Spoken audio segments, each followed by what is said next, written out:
At 7:23 on a grey September morning in 1978, the parking lot of Buckingham Village Apartments in Arlington, Virginia, looked like any other American weekday.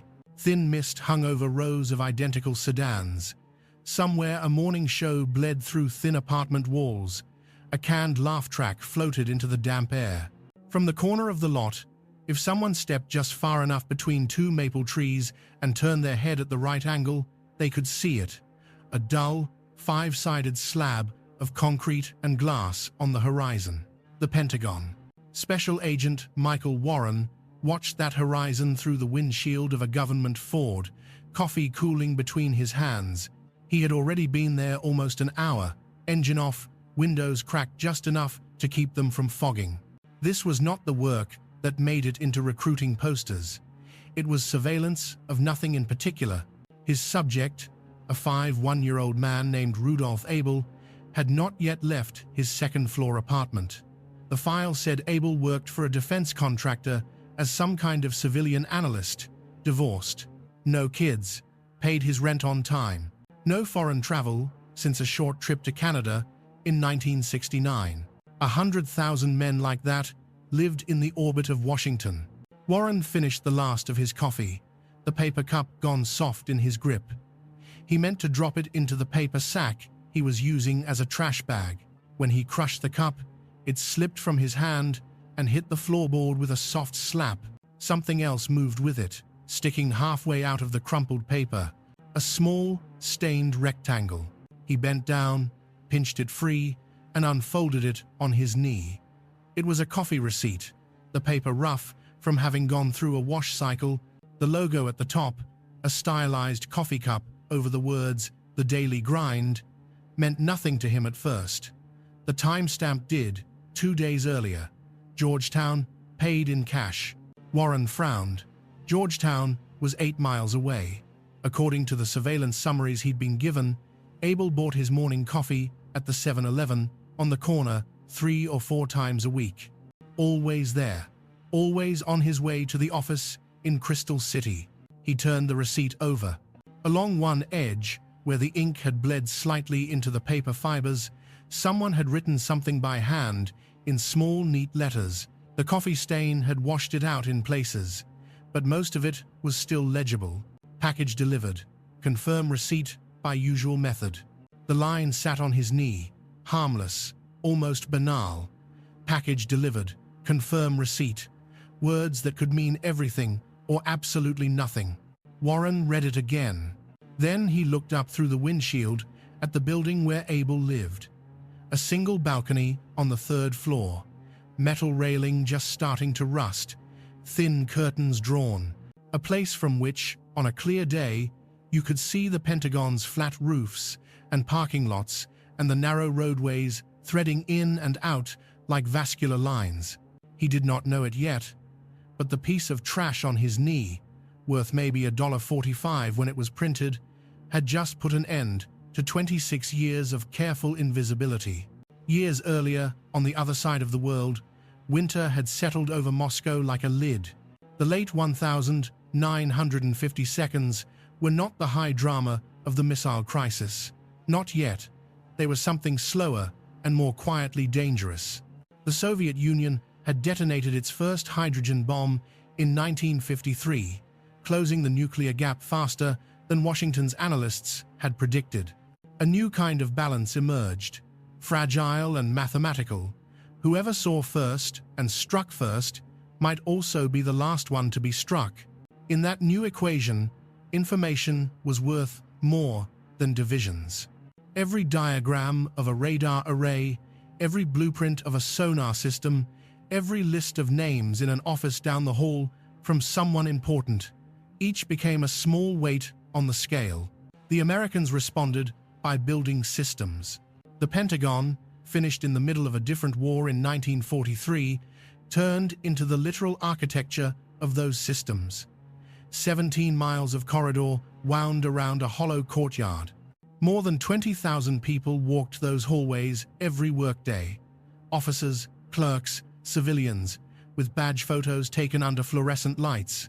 Their loyalty was checked and counter-checked, their pasts pulled apart and reassembled by investigators who interviewed neighbors, teachers, ex-wives. Clearances were not lifetime rewards, but loans that could be called in. Investigations reached backward 3 generations.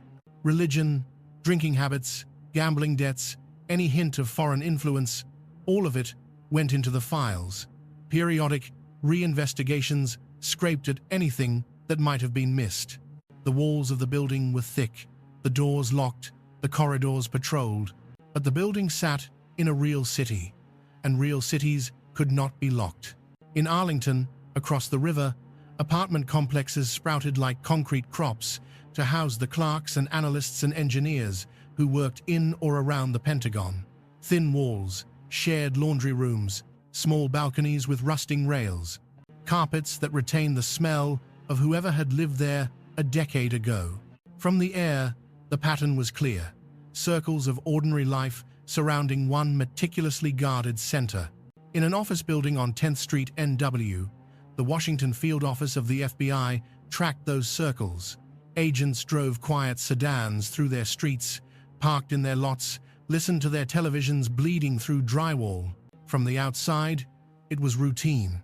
Inside, there was another pattern, a slowly growing map of names and addresses, each tagged with small judgments about risk and loyalty.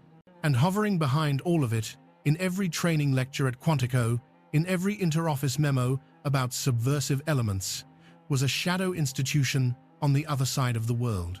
The Committee for State Security, the KGB. The KGB had its own buildings, its own corridors, its own vocabulary. It also had something the Americans feared precisely because they could not map it: illegals. Legals, declared intelligence officers under diplomatic cover, were, in a certain sense, manageable. Their names were known, their faces watched, their movements catalogued. They met at embassies, socialized within a recognizable circuit of receptions and National Day celebrations. When they were caught, they could be expelled. Illegals were different. They did not live in embassy compounds. They did not walk into the Pentagon with a visitor badge. They were not recorded in anyone's diplomatic list. They were, as far as paper was concerned, ordinary citizens of the country they were penetrating. And to produce such people, the KGB had built its own schools in the woods outside Moscow. There, far from the concrete of Lubyanka, chosen recruits spent years learning how to disappear in plain sight. They learned English not from textbooks, but from the mouths of prisoners of war, from confiscated American films, from intercepted broadcasts. They studied the texture of an American life, how taxes worked, which car models were affordable to a mid-level engineer, what people complained about at the bar on Friday evenings. They learned to build legends, life stories thick with verifiable detail, names stolen from real death certificates, childhood towns pulled from real maps, schools that existed, churches that had registers where the right name could be written in by an agent attached to a consulate. One of those recruits had been a boy from Leningrad. His real name had been something else. The file would record it on the first page, then never use it again. He had survived the siege as a child, his father dying of hunger in the winter of 1942, his mother slowly deflated by grief and ration cards. After the war, he had studied engineering, quick with numbers, careful with his hands. Those were useful traits, but they were not what drew the attention of the men from the security services. What caught their eye was that he remembered, in exact detail, where people had stood in a room during a conversation 10 years earlier. He entered the service quietly. There were no grand speeches about patriotism. There were interviews, psychological tests, long walks with handlers who asked him how he would solve imaginary problems. The promise laid before him was stark and simple: the chance to do work that mattered in exchange for the disappearance of his old life. In 1952, he ceased to exist on paper in the Soviet Union. In that same year, on a different continent, a long-dead factory worker in Pennsylvania came back to life in the form of a file. The man had been named Rudolph Ael. He had worked at a steel mill, served briefly in the US Army during the war, then died in an accident on the factory floor. His birth certificate existed. So did hospital records, draft notices, an old school enrollment card, an address on a street that still stood. The KGB stole his name and built a second life on top of his bones. By 1957, after years of training and minor assignments in Europe to test his discipline, the man from Leningrad stepped off a plane in North America under that name, carrying documents that would withstand a casual inspection. He did not arrive as a dramatic figure. He entered as a junior employee at a modest technical firm with government contracts. Tech9 Solutions was not a household name. It occupied 3 floors of a glass building in Crystal City, where the windows looked out on the brown ribbon of the Potomac and the white, flat shape of the Pentagon across it. Tech9 made components and did support work for the Defense Department's procurement offices. It was close enough to hear the hum of the center of power without ever sitting in its conference rooms. As Rudolph Ael, he completed a background investigation that would have caught any obvious foreignness. It did not. His history was bland, his workmanlike resume plausible. He had served overseas in a non-combat role. He had drifted through a series of technical jobs. He had no foreign relatives, no visible political affiliations. He rented a walk-up apartment in an unremarkable complex. He rode the bus. He complained about taxes at the water cooler. He was, in almost every respect, exactly the kind of man the American system sorted into the category low risk. Over the next 2 decades, he lived a life that neighbors and colleagues would later struggle to describe. He woke at 6 most days. He sometimes smoked on the balcony, looking down at the parking lot, the heavy shape of the Pentagon blurred by distance and humidity. He went to the 7-Eleven on the corner for coffee. Drip, black, no sugar. The clerks came and went over the years. He stayed. He went to work in Crystal City, carrying a battered briefcase. His daily tasks were dull even to him. Tables of specifications, lists of suppliers, interface diagrams. He attended boring meetings and nodded in the right places. He ate alone, more often than not. Once a week, he went to a bar used by veterans, where he watched football and allowed himself to complain about the Washington Redskins' losing record. Sometimes he mentioned a fictional ex-wife on the West Coast. No one ever met her. On paper, the life was a monotone line. Underneath that line, another pattern ran. On some evenings, the battered briefcase did not just hold sandwiches and trade magazines. It carried, folded, and tucked into a false compartment small devices, a Minox camera, a thin sheet of transparent plastic with a grid marked on it, a stick of chalk with a hollowed-out core. He did not steal what the world would call secrets. Mostly, he filmed documents that any contractor employee with the right clearance could have read without question. Technical manuals, organizational charts, procurement schedules, lists of which civilian officers reported to which uniformed commands. Individually, each page was unremarkable.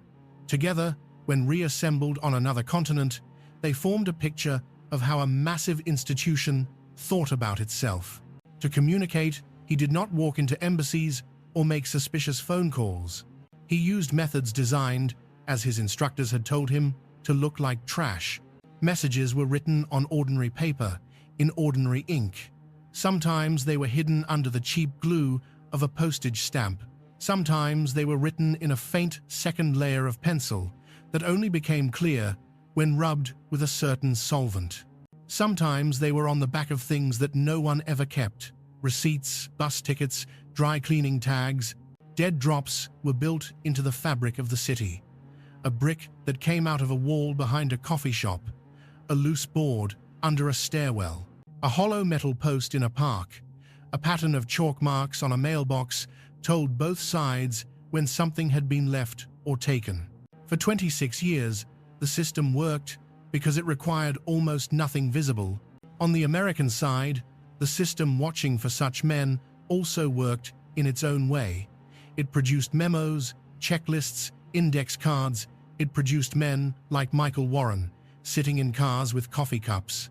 And somewhere in the middle of all that paperwork, in a room piled with cardboard boxes in the Hoover building, it produced a woman named Carolyn Rhee. Rhee had been with the Bureau long enough to see fashions and directors come and go. She was an analyst in an era before computers were more than objects in research labs. On her desk stood a small typewriter, and beside it, rows of wooden boxes filled with cards. Each card held a name, or an address, or a company. On the back, in tight, tidy handwriting, were notes. Lived here 1968 to 1971. Worked at General Dynamics. Brother in State Department. Visited Soviet Embassy reception the 5th of March 2072. She did what computers would someday do. She noticed patterns. In the spring of 1975, she sat late one night, going through routine reinvestigation reports on civilian contractors with access to defense facilities in the Washington area. The pay was not glamorous. The work was tedious. She enjoyed it. Halfway through a stack, something tugged at the back of her mind. A file mentioned that Rudolph Ael had once lived at a particular address in Alexandria, a modest garden apartment complex that had since changed management. The address scraped against some buried memory. She pulled a box toward her, ran her fingers along the tops of cards, and pulled another name. Leonard Foster. Foster had been a minor contractor as well, years earlier. He had lost his clearance after failing a polygraph. He had underreported his contact with a foreign national. The official language in the file was non-dramatic, but firm. He had moved away afterward. She flipped cards back and forth. Ael, Foster. Same address, overlapping dates. Both divorced, no children, rents paid in cash. Both working for companies that, at different times, had contracts with the Navy's research office. It was nothing that would stand up in court. It was, in the language of her world, an anomaly. Retyped a short internal memo. 2 pages, no drama. She suggested that, when time and manpower allowed, the Washington field office might consider low-level surveillance of Ael, not urgent. Not a crisis, just a prudent check. The memo was stamped, copied, routed. It landed in an inbox with others of its kind. And then, for 3 years, nothing much happened. Every few months, when a team had no pressing case, an agent or two would take the folder with Abel's name on it and do what they were supposed to do. They drove past his building. They watched him go to work. They took his trash and sorted it in a fluorescent-lit room, looking for foreign magazines, unusual phone bills, unreported income. They found advertisements, empty TV dinner boxes, dull letters from a woman in Oregon complaining about late alimony payments. It was, as one report put it, magnificently boring. On the Soviet side, nothing felt boring about it. From the vantage point of a second secretary at the Soviet embassy on 16th Street, a man known officially as Yuri Drozdov, the work was intricate and occasionally terrifying. His diplomatic passport gave him a kind of protection, but it also made him visible. He was known to the FBI's counterintelligence people by sight and by name. His car was followed often enough that he could recognize the makes and models they favored. His job was to be the visible tip of an invisible system. Underneath him, scattered across the suburbs of Washington and beyond, men and women with false lives did their small tasks. Some courted contacts with actual access. Some did only the slow work of filing away what could be read on street signs and office directories. Ael was one of the most valuable because he was least vivid. No scandals, no dramatic vices. A man who could live next to the Pentagon and never once draw the wrong kind of attention. By 1978, the KGB had grown confident in him, perhaps too confident. In the summer of that year, a specific request came from Moscow. Their analysts needed detailed technical information on the sonar systems of the new Los Angeles-class submarines the U.S. Navy was deploying. Much of the information was not highly classified, but it was not sitting on library shelves. It was in manuals, in contractor proposals, in maintenance documentation. Ael, with his role at Tech-9 and his clearance level, was perfectly placed to see some of those documents. The instructions, as always, were folded into a set of phrases that, if intercepted, would look routine. The package, a short roll of film containing microfilmed instructions and a new cipher sheet, would be placed by Drozdov in a dead drop the KGB had maintained for over a decade, a loosened brick in the back wall of a coffee shop in Georgetown. The location was chosen not for its romance, but for its camouflage. Students, Hill staffers, tourists, people came and went all day. Someone lingering by the wall for a moment would not stand out. The trash cans were emptied at night, the back alley too uninteresting to merit a second glance. The coffee shop was called the Daily Grind. For 26 years, Ael had followed his training with a discipline that impressed even his cynical handlers. He never went to dead drops in a pattern. He never carried incriminating material when there was any chance he was being followed. He paid attention to small details because small details were where things broke. On 11 September 1978, something broke anyway. Shortly before lunchtime, Ael drove to Georgetown instead of going to the 7-Eleven downstairs. He parked on a narrow street, fed quarters into the meter, and walked into the Daily Grind.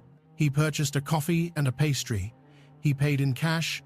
Somewhere between ordering and waiting, a man in a dark suit brushed past him and murmured something mundane, a half apology about bumping into his elbow. When Ael stepped aside, the man's hand briefly touched the counter edge where a folded newspaper lay. The roll of film was taped under the newspaper's spine. Ael picked up the paper, as if looking for something to read. He paid the cashier. He left, coffee in hand, newspaper under one arm. In the alley behind the shop, he paused by the wall. His fingers found the brick that moved slightly when pressed. He did what he had done so many times. He removed the brick, placed the roll of film into the hollow behind it, and slid the brick back into place. His hand rested there a beat too long, as if he was smoothing a wrinkle. Then he walked back to his car. At some point during that simple sequence, he shoved the coffee receipt into the pocket of his jacket. Back in Arlington, the jacket went into his laundry hamper. The receipt stayed where it was. 2 days later, washed and shrunk, but still mostly legible, it slid out of a crumpled paper cup onto Michael Warren's lap. Warren did what his training told him to do.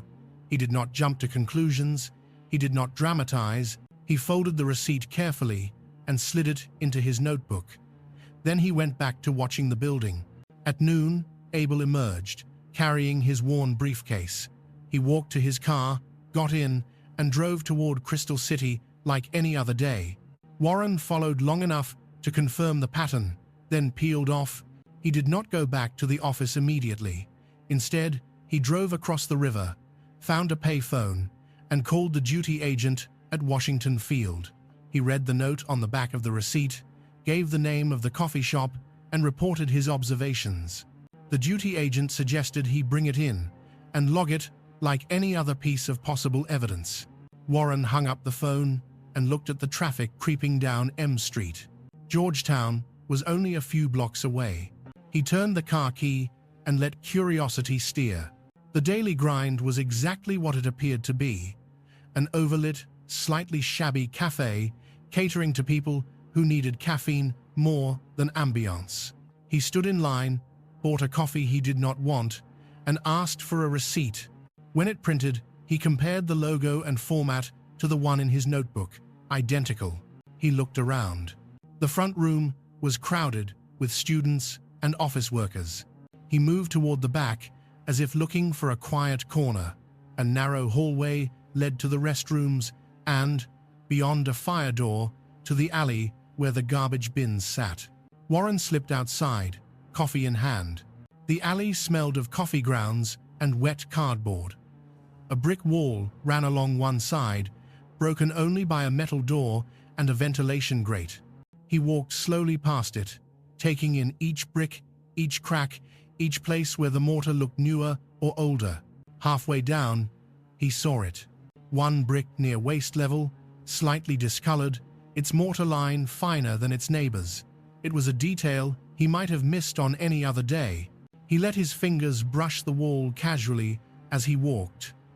When they touched that brick, it shifted, just a hair, under the pressure. Warren's heart rate picked up, but his face did not. He did not pull the brick out. He did not linger. He kept walking until he reached the end of the alley, turned around, and went back inside. He left the coffee cup in a trash can. Then he drove, very calmly, back to the office. In the meeting that followed, in a windowless room, smelling of paper and recycled air, Warren laid the receipt and his notes on the table in front of Assistant Director Raymond Wanol. Wanol had the kind of face that never looked truly surprised. He listened as Warren described the laundry-softened paper, the line about confirming receipt, the providence of the brick out back of the daily grind. When Warren finished, Wanol sat for a moment in silence. Abel's file lay open between them, Re's 1975 memo clipped to the inside. The words, possible anomaly, seemed suddenly less abstract. The strategic problem, when stripped of jargon, was simple. If Abel was what the KGB hoped he was, the brick might be part of an active channel, carrying information out of one of the most sensitive regions in the world. Pull the brick now, without care, and they would alert whoever managed him. Leave it alone, and they might allow another roll of film to travel thousands of miles. Within hours, the matter had been taken up another floor, and then another. Decisions in such places are rarely made with the certainty of television dramas. There are risk matrices, precedent, personalities. There was also the looming question of legal process. To touch that brick, and whatever lay behind it, they needed more than a hunch and a washed-out note. They needed to justify opening a surveillance operation that would intrude into the privacy of not just Abel, but anyone unfortunate enough to live next to him, work with him, or drink coffee in that alley. The conclusion, once all the cautious language had been stripped away, was this: they would watch. That afternoon, a small team rented a cramped second-floor office space with a view of the alley behind the daily grind. Over the next few days, they moved in cameras, microphones, a teletype machine. Agents took rotations, staring through glass at a patch of brick and a pair of garbage bins. In parallel, lawyers at the Department of Justice prepared an application under the relatively new Foreign Intelligence Surveillance Framework, asking for authorization to tap Abel's phone, monitor his mail, and follow his movements more closely. On paper, it was all neat and procedural. In practice, it meant that, for a time, Abel's life was no longer invisible. They listened to him call his ex-wife and argue about money. They heard him leave rambling messages on his answering machine, reminding himself about dentist appointments. They watched him buy groceries, pay with a battered checkbook, nod at the landlord's son in the hallway. Nothing in those acts betrayed the hidden structures under his skin. In the alley behind the coffee shop, the brick remained in place. For 3 weeks, no one touched it. The monotony wore at the agent's patience. Men and women trained to react to danger sat in a darkened room, noting the comings and goings of baristas dragging trash bags out the back door. Sometimes they passed time identifying people in the alley by the shoes they wore. On the 12th of October, at 14:47 in the afternoon, a man in a conservative dark coat walked into the alley and did not immediately belong. He was in his 50s, his hair graying neatly at the sides, his posture too straight for the casual slouch of a student or cafe worker. He carried himself like someone used to watching where he put his feet. In the grainy lens of the surveillance camera, he paused briefly near the brick wall, one gloved hand brushing its surface. It was no more than 3 seconds. Then, he walked on, out of frame. Within minutes, copies of his image were already on their way to the desks of people whose job it was to recognize faces. It did not take them long. The man was listed in FBI files as Yuri Ivanovich Drostov, second secretary at the Soviet embassy. Officially, his duties involved cultural exchanges and trade facilitation. Unofficially, in the assessments written by counterintelligence officers, he was almost certainly a KGB officer of senior rank. The confidence level attached to Abel's file shifted abruptly. That night, under cover of closing time, a technician from the surveillance team went into the alley wearing a janitor's uniform from a company that serviced half the buildings on the block. He rolled one of the garbage bins aside as if to sweep. He took a breath, pressed his fingers against the suspect brick, and pulled. It came loose with a soft scrape, revealing a hollow space behind. Inside, resting in a shallow niche carved deeper into the mortar years earlier, was a small cylinder the size of a lipstick tube, wrapped in a strip of waxed paper. He did not open it there. He slid the brick back into place and walked away with the cylinder hidden in the base of his trash cart. In the controlled light of a lab, fingerprints dried and catalogued, the technician unwrapped the object. Inside the tube was a tightly rolled strip of photographic film. Once unrolled and developed, it revealed precisely what the analysts in Moscow had wanted: pages of sonar diagrams, dense with numbers and acronyms. Along the edge of several frames, imperfect handling in the darkroom had left partial fingerprints. The Bureau had a set of Abel's prints from his employment background check. It was a simple thing to put them side by side. They matched. The realization settled over the small inner circle that had been allowed to know. For the first time, suspicion became certainty in the bureaucratic sense. They did not just believe Abel was working for the Soviet Union. They could now prove he had touched, at some point, material that had traveled between a U.S. contractor's office and a KGB officer's hand. What remained to decide was what to do with that proof. Within days, representatives from the FBI, the CIA, and the Department of Justice sat around a table in a secure conference room, the walls covered with maps and clocks. They spoke the language of their institutions, but beneath it lay a simple tension. The CIA wanted to treat Abel as an asset yet to be flipped. They saw value in allowing him to continue living his double life, while quietly feeding them information about his handlers and whatever remained of the illegals' network. They argued that a patient, controlled approach might yield more names, more structures than a dramatic arrest. The Justice Department spoke in terms of law and vulnerability. Every day that Abel walked free was a day he could pass something else through a brick wall. The public, if it ever learned of such a delay, would not forgive it. The law did not require that they leave him in place as bait. The FBI sat uneasily between those poles. They were collectors of both evidence and secrets, tasked with protecting the case and the country simultaneously. In the end, a compromise emerged. They would not arrest him immediately. They would try, first, to persuade him to change sides.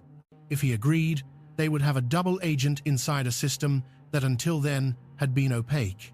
If he refused, they would move quickly, before Moscow could pull him out or shut him down. On the morning of 20 October 1978, the air over the Washington suburbs was thin and cold. The first suggestion of winter lay in the way people hunched into their coats. Abel left his apartment at 8:17, locking the door behind him with the same measured movements he had made thousands of times. He drove not toward Crystal City that morning, but toward a hardware store in Falls Church. The surveillance team had mapped his routines. Friday morning trips to that particular store occurred every few months, when something in his apartment needed fixing. The parking lot outside Pearson's Hardware was busy but not crowded.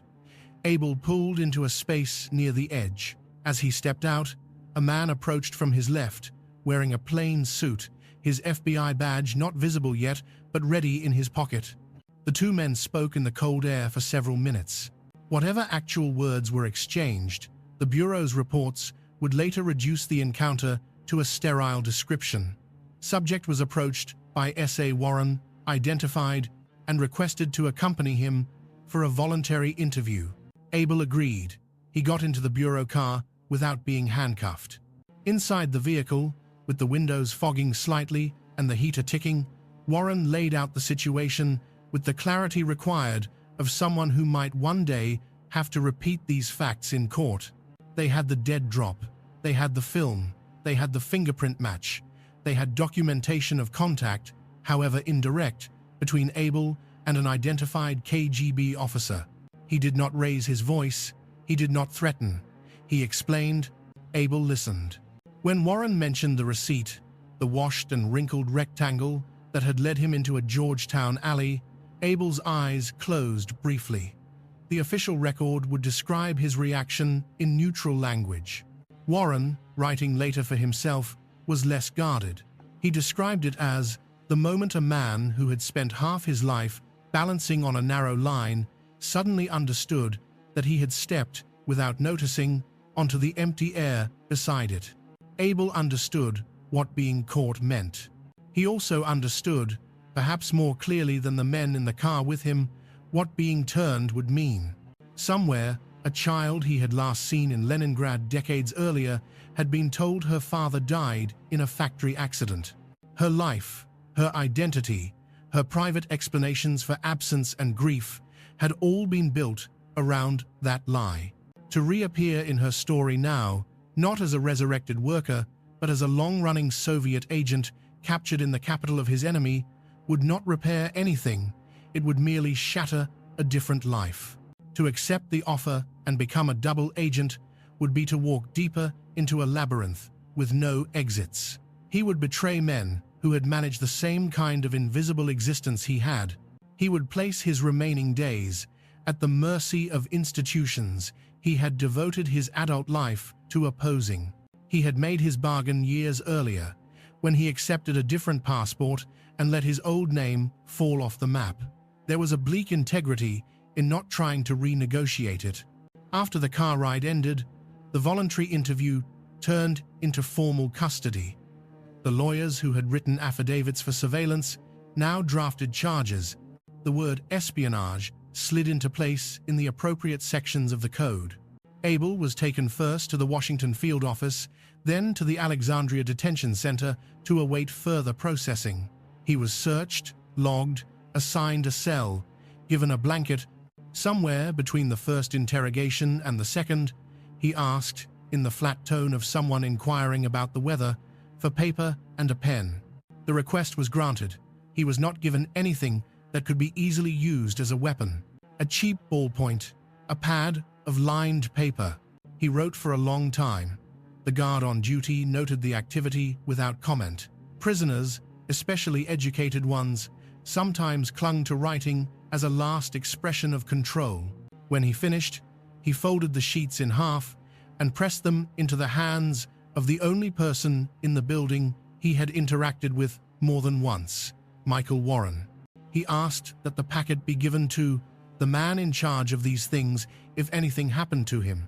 It sounded, in the concrete brightness of the intake hallway, almost melodramatic. Warren took the packet anyway. In the early hours of 22 October, the night shift in the detention center moved according to its own slow rhythm. At 3:17 a.m., a guard doing his check found Ael lying on the floor of his cell, unresponsive. The code for medical emergency went out over the intercom. Paramedics arrived, performed the motions of resuscitation.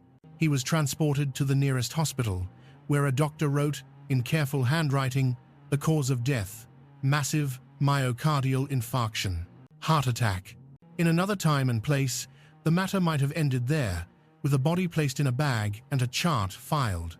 In 1978, with the Cold War's logic seeped into every assumption, it did not. Suspicion inside the bureau bloomed immediately, as if it had been waiting in the walls for an excuse. The idea that a man who had spent decades avoiding detection might simply die of natural causes in custody days after his capture felt, to many, too neat. Rumors, like heat, rose quickly. KGB poison was the favored hypothesis, perhaps a sympathizer among the guards, perhaps a slow-acting compound administered months earlier, set to trigger under stress, perhaps something in the food. An internal investigation began. Food samples were tested, staff interviewed, polygraphs administered. The pathologist's slides were examined again. The result, after weeks of effort, was frustratingly inconclusive. Nothing in the tissues suggested a foreign toxin. The damage to the heart was consistent with a man of his age under prolonged strain. No guard admitted to contact beyond procedure. The final report concluded that foul play could not be proven. It also, pointedly, did not declare it impossible. Ael was buried under a false name, in a grave with a marker that meant nothing to those who walked past. In an office back at the Hoover Building, the folded packet he had given Warren lay on a desk. Warren did not open it alone. He placed it in front of Ael, the assistant director, and waited as the older man unfolded the pages. The first half read like a confession from someone who knew the value of chronology. Ael described his recruitment in the ruins of a Soviet city, his training near Moscow, the details of his insertion into the United States. He wrote about Techdyne, about the process of passing information through dead drops, about how he had been instructed to avoid any direct contact with anyone claiming to be from Soviet intelligence on U.S. soil unless a specific phrase was used. What he did not do was apologize. In the second half, the text shifted.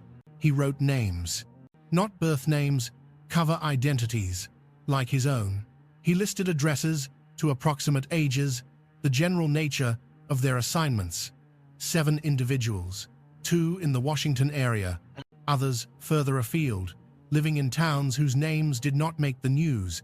It was not a complete map of the KGB's illegal network. It did not pretend to be. It was, in effect, a handful of strings tied to the edge of a much larger tangle. For the Bureau, it was enough to begin. Over the next 6 months, a series of quiet operations unfolded. In some cases, the individuals named in Ael's letter were already under light suspicion, their files marked with small notations. In others, they had never been noticed. Some were arrested and eventually exchanged, appearing in newspaper photographs years later on foggy tarmacs as part of prisoner swaps that never mentioned how their names had first reached American hands. One managed to slip away, leaving behind a half-empty refrigerator and a forwarding address that led nowhere. Inside the FBI, there was little celebration. The same process that had produced the capture also produced a kind of bureaucratic guilt.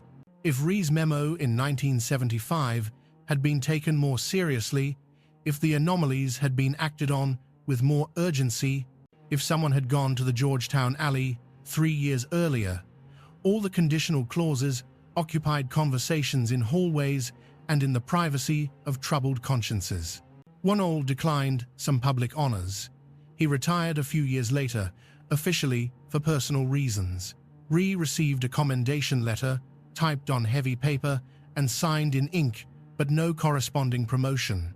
The culture of the Bureau did not quite know what to do with someone whose accuracy had been proven in a way that also highlighted its slowness. Warren stayed. He built a career in counterintelligence, his name appearing in reports and training manuals as someone who had demonstrated exceptional attention to minor evidence. He gave lectures to new agents about receipts and bricks. Much later, after declassification processes had chewed through thousands of pages, he wrote a book. Its title inevitably dwelt on coffee. On the Soviet side, files about Ael were sealed in archives to gather dust. Whatever official story had been told to his family was not amended. Decades later, when internal Soviet records began to leak or be opened, a notation would show that his daughter had become a schoolteacher, living in a small apartment in St. Petersburg, the new name layered over the old. There was no record that she had ever been formally informed of her father's real occupation or his last days. In her world, he had died in an industrial accident in 1952. Governments, East and West, were good at erasing men. In 2008, when some of the CIA's internal assessments on Cold War penetrations were declassified in heavily redacted form, analysts could finally quantify, in public, part of what Ael had accomplished. He had provided technical information that allowed Soviet designers to better understand the capabilities of American early warning radar, airborne command platforms, and submarine sensors. That understanding, folded into their own development programs, likely shaved years off certain projects. The exact number attached, 3 to 5 years of equivalent effort, made its way into think tank papers and footnotes. Those documents did not dwell on the smaller but enduring thefts, copies of organizational charts that exposed who in the Pentagon controlled what, or personnel lists that could be used to target potential recruits or blackmail victims. For the intelligence community, it was all part of a ledger that, in their view, justified the budgets they had long asked for.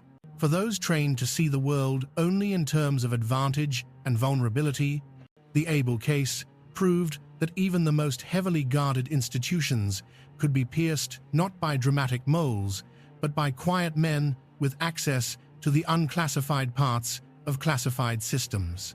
In Quantico classrooms, the story took on a different tone. Instructors would pass around reproductions of the receipt, its edges browned, the words on the back barely legible.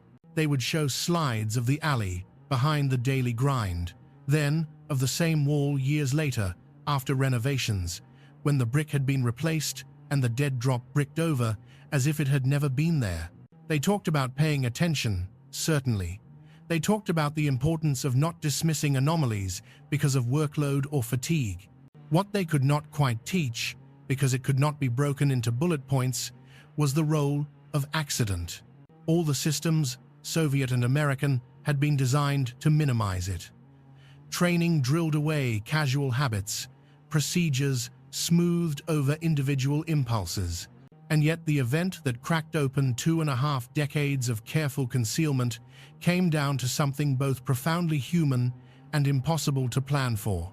A man, juggling coffee and paper and the weight of his routines, had pushed a receipt into his pocket instead of throwing it away.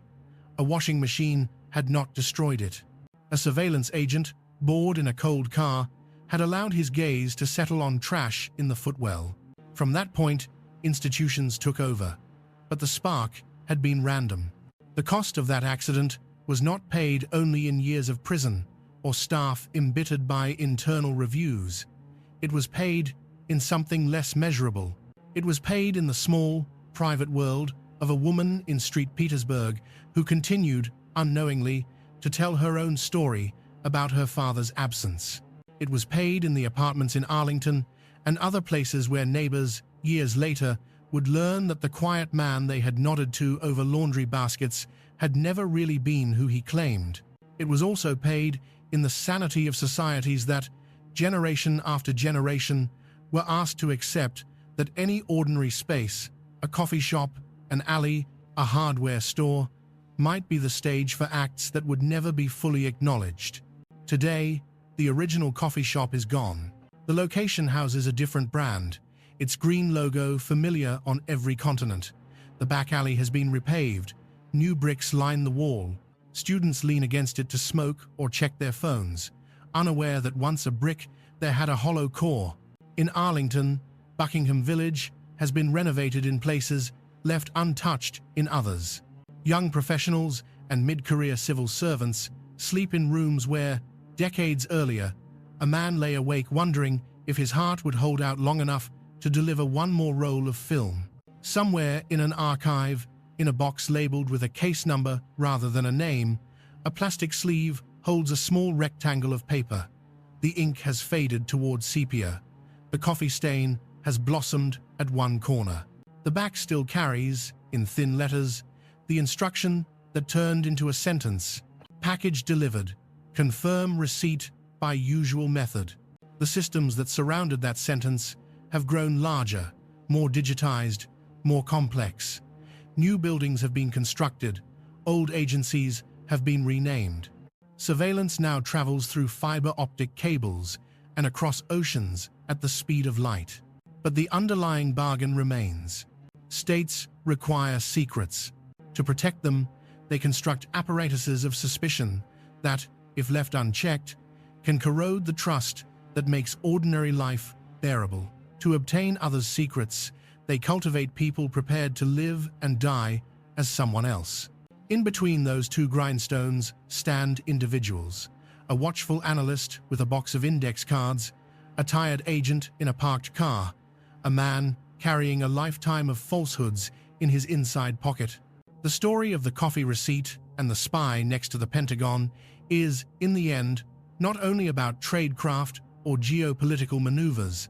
It is about how much of a human life can be consumed by a system that will remember it, if at all, as a case file. And it is about how easily the balance between safety and fear can hinge on something as trivial and as fragile as a slip of paper that for once did not make it all the way to the trash.